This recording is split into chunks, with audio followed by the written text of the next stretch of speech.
Welcome to the NFL Show on the Grueling Truth Sports Network. The NFL Show is brought to you by Replenishing Care and Technologies. Go check them out at rcandt.com. Make sure you check out the PEMF machine. You can also go to basically anywhere our podcasts are streamed to hear the show with PEMF Replenishing Care co-founder James Comerford yesterday that we did. So make sure you check that show out. I'm your co-host for the NFL Show, Mike Goodpaster.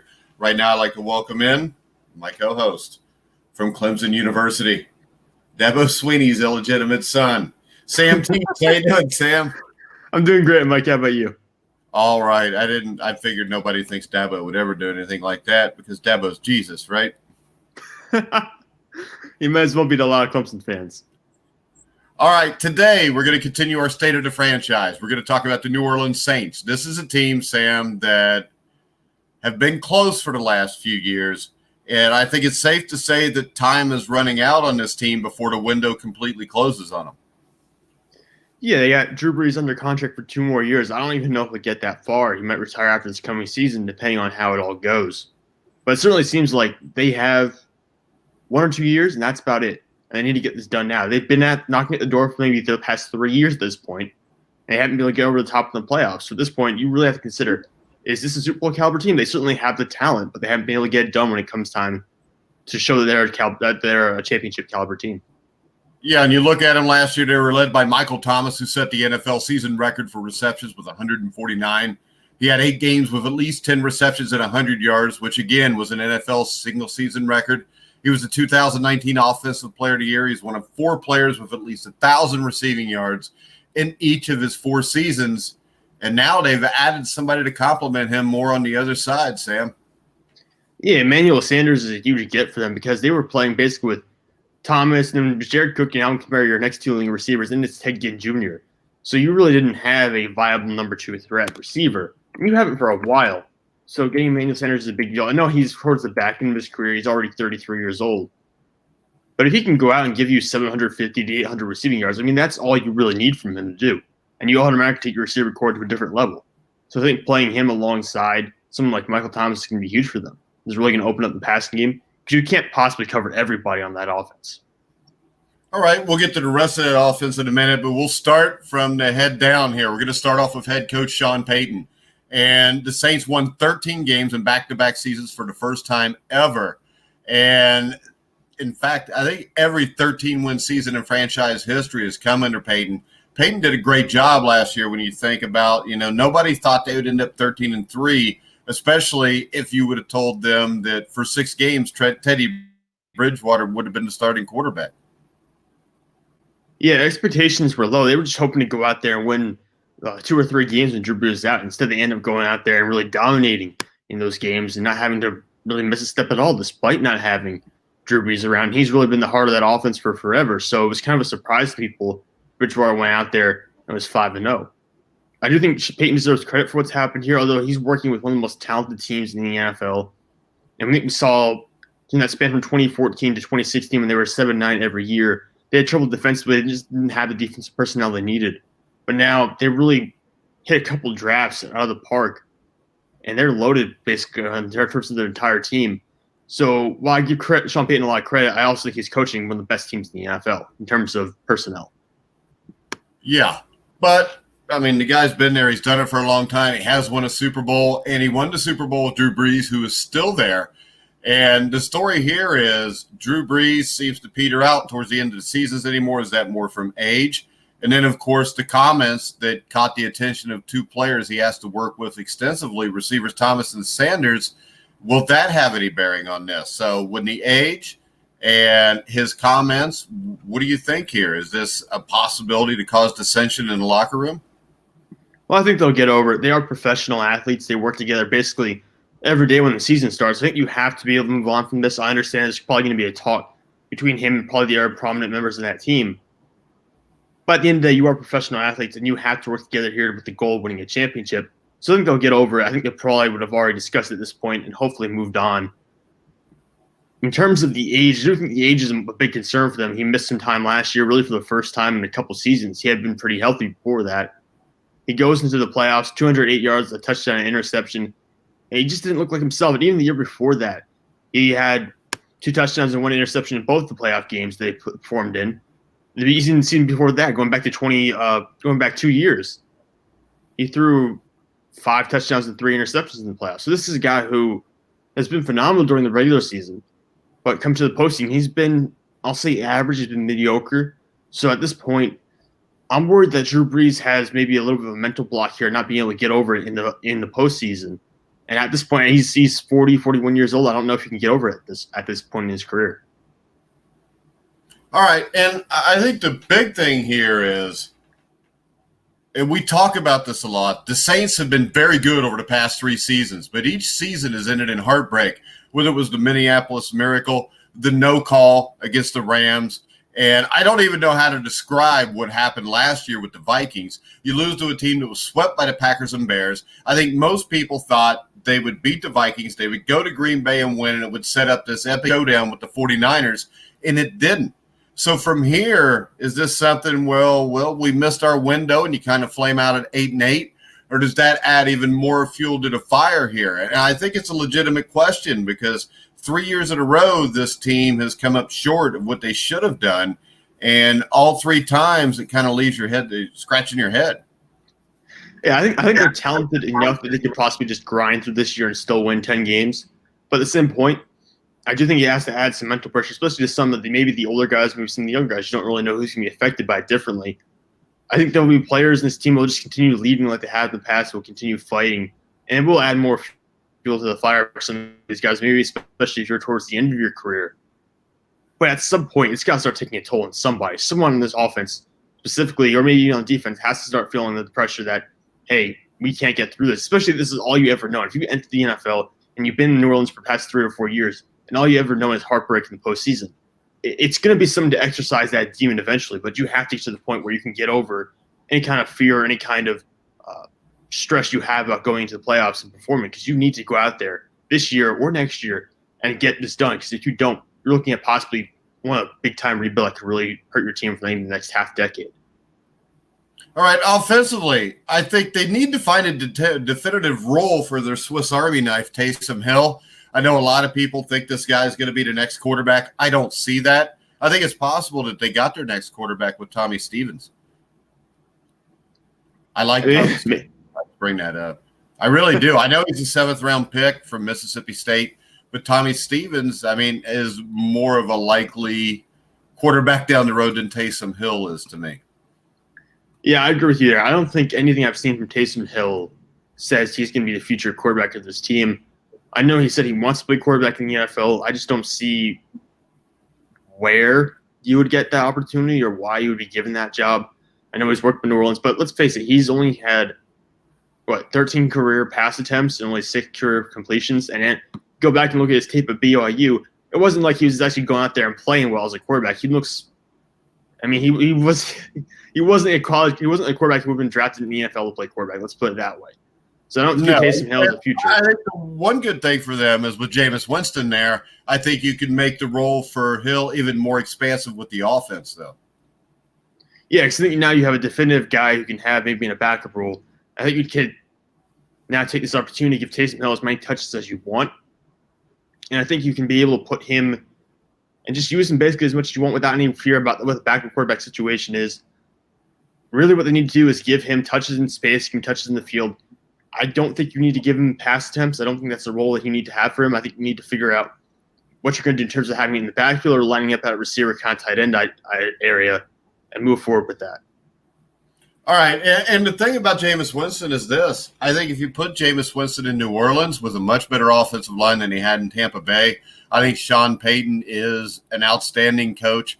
And I would think Drew Brees, as he's getting older, is probably more apt to helping a young guy out. I think actually this is the perfect situation for Jameis Winston if he is ever going to make anything of his career and not be considered a bust. Yeah, he needs to take a step back after what happened last year in Tampa Bay, throwing 30 touchdowns and 30 interceptions. He just need he's the raw talent to put up a ton of yards and throw touchdowns. But at the same point, his decision making is questionable. When he sits back in the pocket, you sometimes wonder what's going through his head. I think maybe getting New Orleans to be able to sit behind Drew Brees, take kind of a year off almost, get yourself to mentally focus on the game, learn from one of the best quarterbacks who's ever played, and then we'll see what happens. I think this is probably his best opportunity to cut back and get a starting job. We'll see him come out next year, and maybe he'll stick around again in New Orleans, or maybe he'll end up going somewhere else and trying to win a starting job. But I do think this is the right track for him because he wasn't going to get a starting gig this year. So this is probably his best opportunity moving forward to end up being an NFL starter again. All right, and the other guy on offense that I think is huge is Alvin Kamara. They have to keep him healthy. And the other thing that's interesting here, it should be noted he's in the final year of a team-friendly contract. This could be his final year with the Saints. Now, the Saints could, of course, just roll into this season with Kamara because they're going for a Super Bowl and either franchise tag him next year or let him walk. But I still think it's something to think about long-term when you get past this year. But I think for the Saints to be successful, Kamara has to have a big year. Yeah, he has to do better than what he did this past season. This past season, he did mention a couple of days ago that he had injured his leg about week 6, week 7, and he played the rest of the year with that injury. It wasn't something that required surgery, but it was something that slowed him down. I think you can see that in his production because his third year is probably the worst year of his NFL career so far. But if he can get back to where he was as a rookie, or even this 2018, I think you'll see a significant improvement from the offense, and you'll see more versatility from that unit as well. Because Kamara's receiving total has dropped basically 300 yards from his rookie season to last year. So I think you'll see him play a bigger role. But I also think I want to see the Saints establish more of a run game. So they have the offensive line to do it, but Kamara's only getting about 800 rushing yards a year. I know they have Latavius Murray there as well, but he's only getting about maybe 600. I think you really have an opportunity to be a really good running game, to have a really good running team, but you're just not doing it right now. Yeah, and I think the thing about this is if you want to extend Drew Brees' career and maybe not have him more out at the end of the season, the way to do that is to run the ball. And I think the thing people really overlook with the Saints, especially on defense, is that run defense is nasty. The Saints have not allowed a 100-yard rusher in 42 consecutive games. So I think if you can put more of an emphasis on the run game with the way they stop the run, I think it's going to be even harder to get the Saints. Yeah, because I mean, look what San Francisco did last year. They basically ran the ball down your throat for 3 quarters or most of the game. They killed Green Bay with it last year in the playoffs, and they had a good defensive front that was capable of stopping the run. So if you're building to win a Super Bowl, I think that's basically the model you should go with. If you have a sturdy offensive line, you're capable of running the ball, but you still have a quarterback like Drew Brees who can come through for you and be healthy in clutch situations, and you have a great defensive front, that's a winning formula. And so I think the Saints need to be more focused on the running game this coming year and maybe not put as much pressure on Drew Brees or Michael Thomas. All right. So in the end, what do you think decides this season for them? Because I know we've gotten a couple messages on Periscope with people saying that they think that the impact of his comments will be more than what we think they'll be. I don't know. Like I've never been in a situation like that, so I can't personally say what the reaction would be. But you're getting paid millions of dollars to go out there and win a Super Bowl. That is your job. So I understand where there might be some resentment. Maybe it might affect their personal relationships off the field.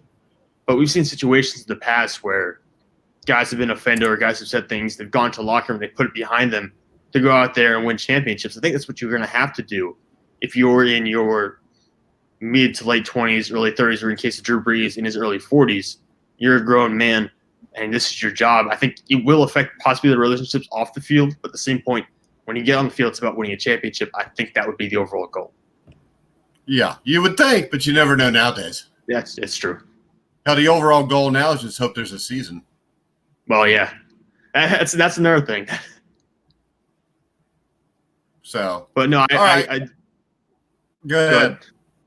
I was going to say, I think Brees is in a time in his career where he's not going to be the guy that throws 4,000 yards anymore. We saw it this past season where he didn't even throw for 3,000. Again, he missed some games there. I think if you were the New Orleans Saints, you want to limit the number of times to run the ball per game to be between 20 to 25 times per game. And every other thing you need to be running the ball, or maybe you bring in a Taysom Hill or a James Winston to make some plays every now and then. But I don't think you could be using Drew Brees as much as they have in the past. All right, we have a question on Twitter from a follower who wants to know, will Tom Brady be the Saints' biggest challenge in 2020? And the thing is this, I'm pretty sure the first game of the year is Tom Brady and the Bucs against the Saints, isn't it? Yeah, I'll look it up right now, but I'm pretty sure, yeah, you're right. It is the Buccaneers versus the Saints. So I think is Brady the biggest challenge? Brady and the Bucs in the NFC South, is that the biggest challenge? Yeah, I'd say within the division, it's definitely the biggest challenge because the only ones in there are the Saints and the Falcons and the Panthers. I don't really feel they're going to be a huge deal.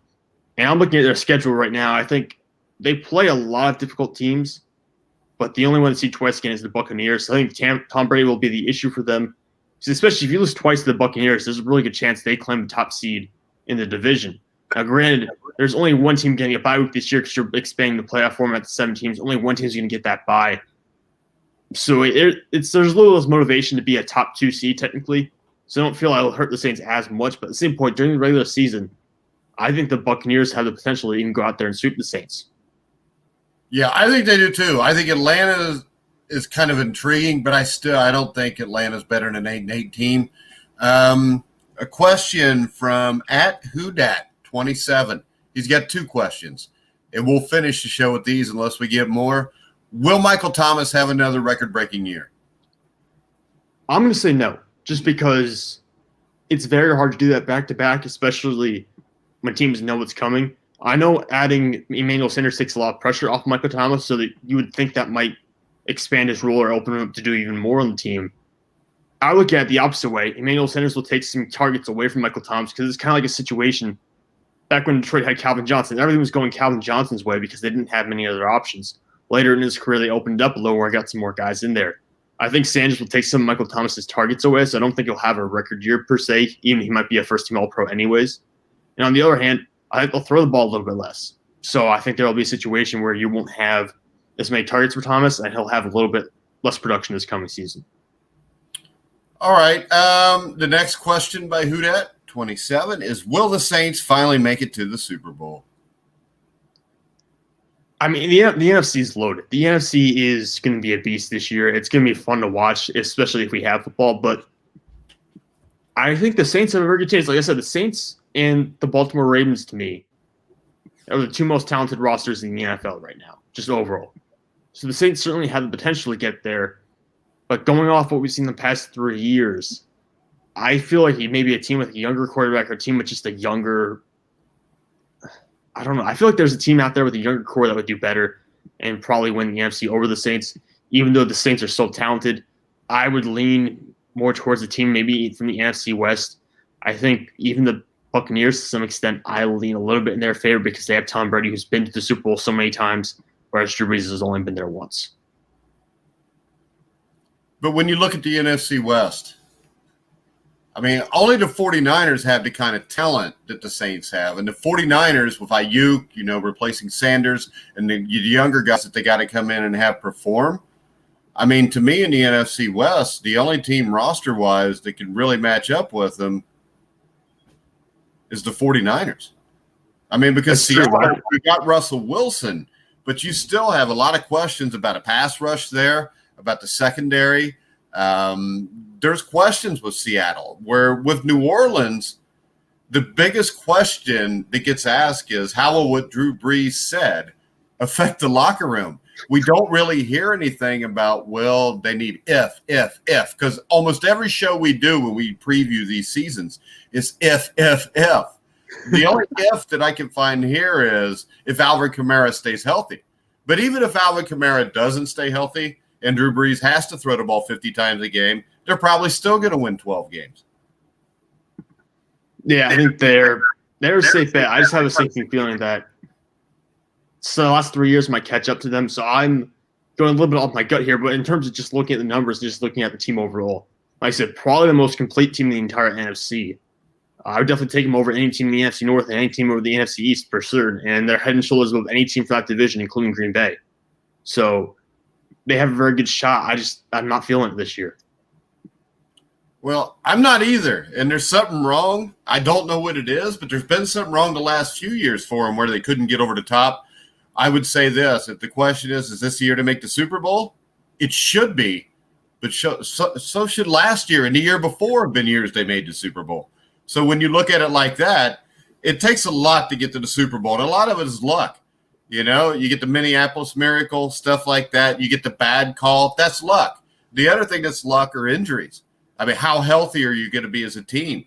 So when we sit here, we preview these teams. The Saints are a definite Super Bowl contender. But there's no two teams, including the Kansas City Chiefs, where you could say they're going to be in the Super Bowl because so many things have to happen just right and fall into place for you to have that kind of season. Well, yeah, and we've seen teams in the past where, things have taken a wrong turn towards the end of the season. They've ended up losing early in the playoffs. Or we've seen situations where Nick Foles comes in and carries your team to a Super Bowl victory over Tom Brady. That kind of stuff happens in the playoffs. Well, how about this? Last year, if Patrick Mahomes' injury is a little bit worse and he misses 4 more games, it could change everything. And I think that's what people miss here is you got to have the roster with it. And so you look at the Cincinnati Bengals, and it's, what if Joe Burrow gets hurt? Season's over. That's how it is for most teams. If Drew Brees goes down, you got Jameis Winston. Jameis Winston, I would take over probably any backup in the NFL. I know he's thrown a lot of interceptions, but you're putting him on a great roster, and you can actually limit how many times he has to throw the ball then. It's kind of like the Colts with Phillip Rivers. We've talked about it. Rivers looks old, but maybe he looks about 5 years younger if he's only throwing the ball half as much as he normally does. Yeah, there's so much you have to take into this prospect, which is why I think it's hard to predict. It's almost impossible to predict who's going to end up in the Super Bowl. So I'm hesitant to say the Saints will get there. And honestly, it's that sinking feeling that there's something going to go wrong. Something will be off because it's been off for the past 3 years. They should have made at least one Super Bowl in the last 3 years. They had that kind of potential and had the kind of talent. So I'm interested to see where probably should have been to 2-1-1. Yeah, they should have won one at least. They should have been there. They should have gotten to that point. All right, Sam, what's our topic tomorrow? Ooh, do you want to do another state of the franchise? We got to think about the teams we haven't done yet. We're fine. I don't know. Yeah, we can do another one. I'm trying to think of a team we haven't gone through yet. We haven't done the Cincinnati Bengals yet. Hey, yeah, we want to go with that? We'll do the Bengals. Everybody loves the Cincinnati Bengals. I don't know. Sure, Mike. Okay, Mike. They do. Everybody where I live does. Well, actually, nobody will let you know, though, because everybody keeps it to themselves if they're a Bengals fan, because it's embarrassing sometimes. That's why if I wear a Bengals shirt, I always wear a different team's hat. That way, if they say, "Are you a Bengals fan?" I go, "No." But then I got a Raiders hat, so it's the same damn thing. Yeah, not much difference there. After the Bengals, my favorite team's probably the Detroit Lions. I just like teams that lose. Yeah, that's a rough 2 teams to go with there, Mike. Yeah, I always liked the Saints too, but then they won that Super Bowl, and I didn't like them so much anymore. You can't be a favorite of a winning team, Mike. I know. That's like the Boston Red Sox were always my second favorite baseball team until they won the World Series in 2004, and it was like, oh hell, I don't even like them anymore. They win all the time. But all right, Sam, tell everybody where they can find you. Yeah, you can find me at Sam_Teets33 on Twitter, Instagram, or Facebook. Constantly posting new articles, stats, and polls there every day, so feel free to go check those out. All right, remember to check out our sponsor, Replenishing Care Technologies, at rcandt.com. The PEMF machine, if you're an athlete, will help you recover, will make you a better athlete. Just go check it out. Check out the show I did with James Comerford yesterday from Replenishing Care about the PEMF machine on thegruelingtruth.com. You hear all of our podcasts on iHeartRadio, iTunes, Spreaker, Stitcher, Spotify, wherever you find podcasts, you'll find The Grueling Truth. Me and Sam will be back at 1 o'clock tomorrow. Sam, did we say what team yet? Cincinnati Bengals. All right. Hooday. We're going to go ahead. We're going to get off here. We'll be back at 1 o'clock tomorrow to talk about Joe Burrow, who will probably win at least 10 Super Bowl rings before his career is over. So until then, he's Sam Teets. I'm Mike Goodpaster. You've been listening to The Grueling Truth, where the legends speak.